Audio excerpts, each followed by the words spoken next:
Você já parou para pensar por que o ser humano sofre tanto? Olhe à sua volta. O sofrimento aparece em tantas formas diferentes.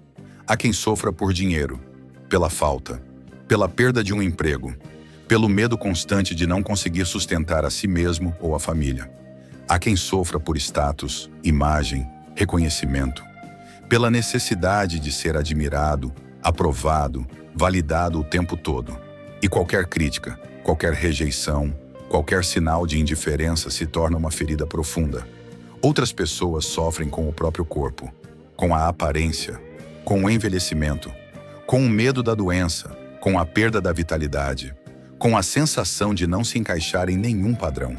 Sofremos pelos sonhos que não se cumprem, pelos planos que não saem do papel, pela comparação constante com a vida dos outros, como se estivéssemos sempre atrasados em relação a alguém. Sofremos com mudanças inevitáveis, quando um ciclo termina, quando uma porta se fecha, quando a vida toma um rumo que não esperávamos. Em todas essas formas de sofrimento, há algo silencioso que se repete. O apego ao controle, o apego à ideia de como as coisas deveriam ser, o apego às imagens que criamos de nós mesmos, da nossa vida, do nosso futuro. É como se estivéssemos constantemente tentando segurar algo que, por natureza, está em movimento. Quanto mais apertamos, mais sentimos escorregar pelos dedos. E, muitas vezes, é dessa tentativa de segurar o que não pode ser segurado que nasce o sofrimento mais intenso. Neste vídeo, nós vamos falar sobre esse tipo de sofrimento. Sobre o sofrimento que nasce do apego, da ilusão de posse, da necessidade de controlar o que não está nas nossas mãos. Mas nós vamos entrar nesse tema a partir de um território muito específico.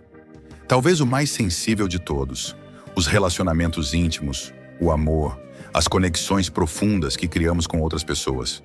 Porque é justamente nessa área que o apego costuma ser mais forte, os medos mais profundos aparecem e o sofrimento se torna mais intenso, mais confuso e, às vezes, mais difícil de compreender.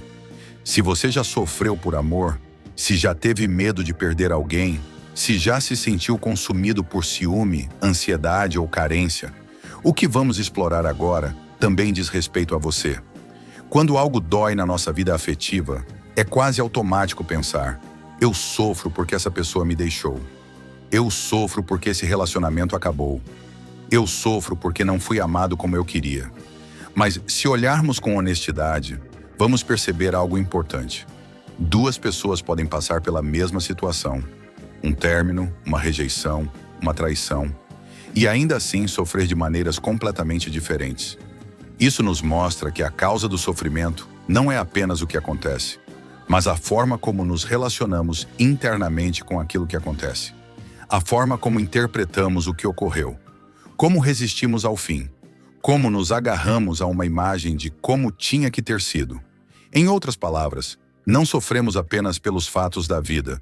Sofremos pelo que a nossa mente faz com esses fatos, especialmente quando o tema é amor. Desde muito cedo nós aprendemos a dizer: meu namorado, minha esposa, meu parceiro, minha mulher, minha pessoa. Esse meu parece inofensivo, mas carrega uma carga enorme de posse e de controle.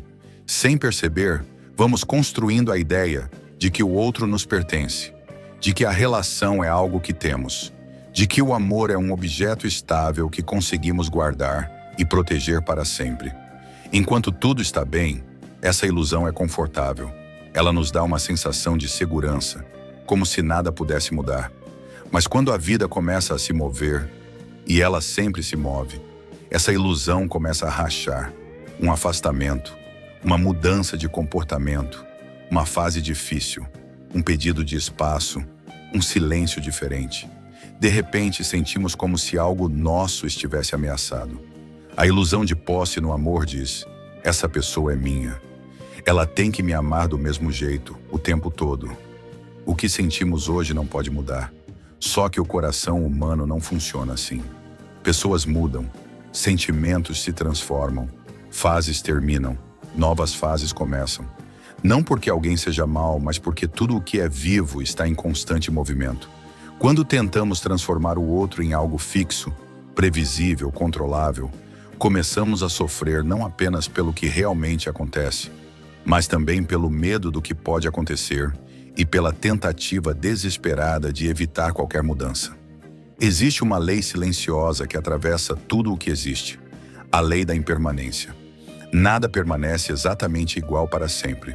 Isso vale para as estações do ano, para o nosso corpo, para as nossas ideias, para os nossos desejos e também para os nossos relacionamentos, inclusive os mais profundos.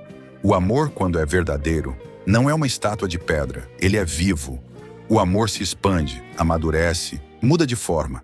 Às vezes, ele é paixão intensa, desejo, urgência, encantamento. Em outros momentos, ele se torna companheirismo silencioso, cuidado, parceria, rotina compartilhada. Às vezes, a proximidade, às vezes, a distância. Em alguns períodos, a conexão profunda. Em outros, surgem estranhamentos, dúvidas, necessidade de espaço. E em determinadas situações, mesmo com toda a história, mesmo com todo o sentimento, o ciclo de uma relação chega ao fim. Quando exigimos que o amor nunca mude, nunca oscile, nunca se transforme, entramos em conflito direto com a natureza da vida. Queremos que algo vivo se comporte como algo estático. Queremos que o fluxo pare, que o rio congele no exato ponto em que nos sentimos seguros. Dessa tentativa de congelar o amor nasce muito sofrimento. Medo constante de perder, controle exagerado, ciúme sufocante, desespero diante de qualquer sinal de mudança. Reconhecer a impermanência não significa aceitar qualquer comportamento, nem se submeter a relações que nos machucam, mas significa entender que o movimento faz parte e que segurar com força demais pode sufocar exatamente aquilo que queremos preservar. Imagine agora um relacionamento importante que chega ao fim. Existe uma dor ali, uma dor real, a dor da despedida, a dor de ver os planos se desfazerem, a dor de perceber que aquilo que parecia certo segue agora por outro caminho. Essa é a primeira dor, a dor humana, natural, legítima. Ela mostra que aquela relação significou algo, que houve amor, entrega, desejo de construir, que aquela história importou. Essa dor faz parte de amar alguém de verdade. Mas muitas vezes, nós não paramos nessa primeira dor. A nossa mente começa a contar histórias sobre o que aconteceu. Ninguém nunca vai me amar de verdade. Eu não sou bom o bastante. Eu sempre acabo abandonado. Isso prova que eu não mereço amor. Eu não sirvo para relacionamentos. E assim, sem perceber, nós mesmos nos ferimos com uma segunda dor. A primeira dor vem do fim da relação. A segunda dor vem da interpretação que criamos sobre esse fim. A primeira dói, mas com o tempo, com acolhimento, com honestidade, ela pode ser atravessada. A segunda nos aprisiona, em ciclos de culpa, de ressentimento, de autocrítica destrutiva, de medo de nos abrir de novo. Às vezes a relação acabou há muito tempo, mas essa segunda dor continua viva dentro de nós, como se o fim estivesse acontecendo de novo, dia após dia. A mente tem uma capacidade impressionante de dramatizar o amor. Um pequeno gesto do outro pode ser inflado até virar um grande sinal.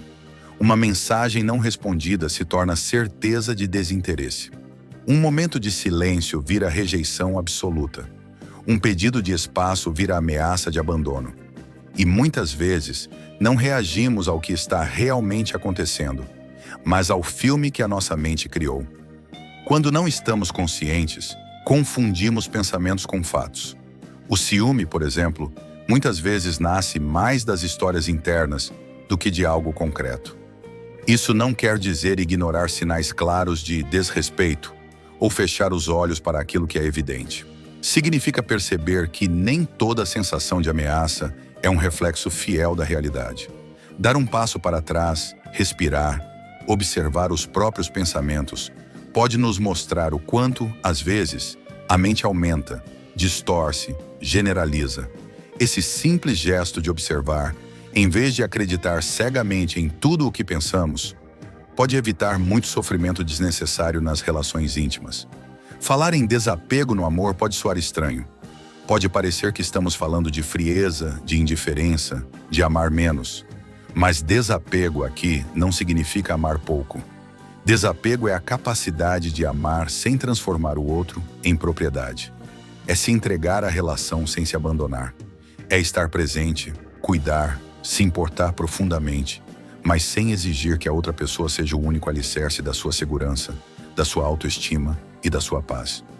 Desapego é olhar para a pessoa amada e reconhecer, com sinceridade: você é livre, você pode mudar, você pode crescer em outra direção, você pode um dia escolher ir embora. Eu quero estar ao seu lado, quero construir com você. Mas eu não posso te aprisionar dentro das minhas expectativas. Se um dia os nossos caminhos se separarem, eu vou sofrer. Eu vou sentir saudade. Mas eu também vou honrar o que a gente viveu, sem transformar essa história numa prisão dentro de mim. Amar com desapego é amar com maturidade. É entender que o outro não veio para tapar um vazio, mas para compartilhar um caminho.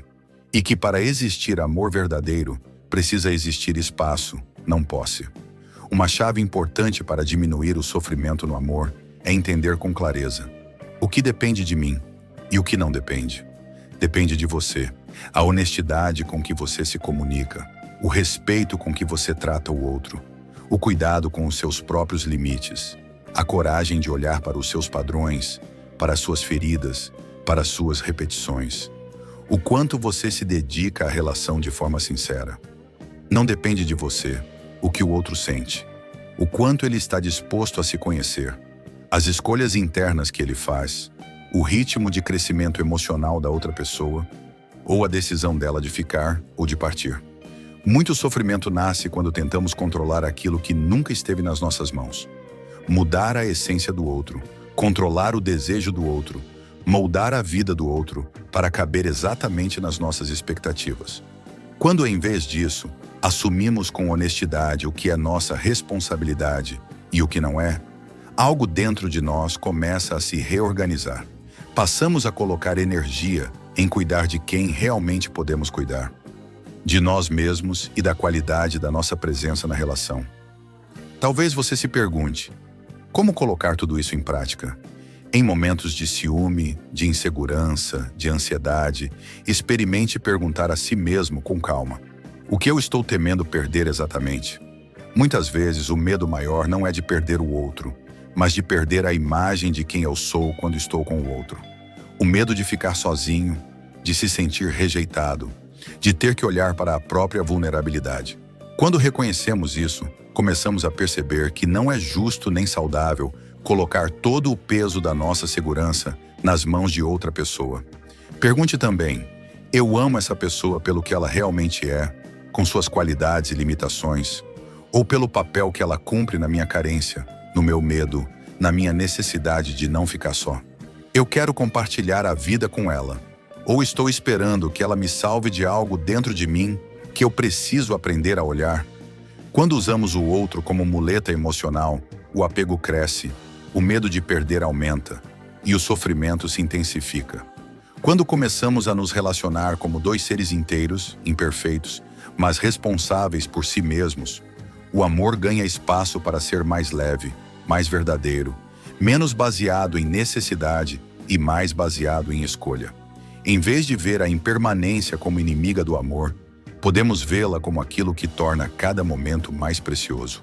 Saber que nada é garantido nos convida a estar mais presentes, a valorizar um abraço, uma conversa sincera, um olhar demorado, um silêncio confortável ao lado de quem amamos. Não como algo óbvio, mas como algo vivo, único, irrepetível. Quando aceitamos que tudo pode mudar, deixamos de desperdiçar o presente tentando controlar o futuro. Um dos atos mais profundos de amor é assumir a responsabilidade de cuidar de si mesmo. Isso não significa se fechar, nem dizer eu não preciso de ninguém. Significa reconhecer que ninguém, por mais que nos ame, é capaz de resolver completamente os nossos vazios mais profundos. Ao cuidar da sua mente, das suas feridas, dos seus padrões, você diminui o peso que coloca sobre o outro e sobre a relação. E com isso, abre espaço para um encontro mais honesto, menos baseado em medo e carência, e mais fundamentado em presença, respeito e liberdade interior. O sofrimento faz parte da experiência de estar vivo. Nós sofremos por dinheiro, por status, por corpo, por sonhos, por perdas inevitáveis. Mas talvez o sofrimento que mais nos marca seja aquele que nasce do amor, dos relacionamentos íntimos, das conexões profundas. Ao olhar com sinceridade, porém, percebemos que uma parte importante dessa dor nasce do apego, da ilusão de posse, da tentativa de controlar o que não controlamos e das histórias que contamos para nós mesmos sobre o que significa ser amado ou não. Quando aprendemos a reconhecer a impermanência, a questionar com gentileza as narrativas da mente, a distinguir amor de dependência e a assumir a responsabilidade por nós mesmos, algo dentro de nós começa a mudar. Continuamos capazes de amar profundamente, talvez até mais do que antes, mas com menos medo, menos controle, menos desespero. O amor deixa de ser uma tentativa angustiada de segurar alguém a qualquer custo e passa a ser um encontro entre duas liberdades, que escolhem caminhar juntas enquanto isso fizer sentido para ambas. A dor ainda pode aparecer, porque amar é se abrir para o risco, para o imprevisto, para aquilo que não controlamos. Mas o sofrimento desnecessário, aquele alimentado pelo apego e pela ilusão de posse, começa a perder força. E, nesse espaço que se abre, uma nova forma de amar pode nascer. Um amor que não aprisiona, um amor que não implora, um amor que não se confunde com a própria sobrevivência, mas que floresce a partir de um lugar de presença, verdade e liberdade interior. Talvez, no fim das contas, a grande jornada não seja aprender a controlar o amor, mas aprender a amar sem se aprisionar e sem aprisionar o outro.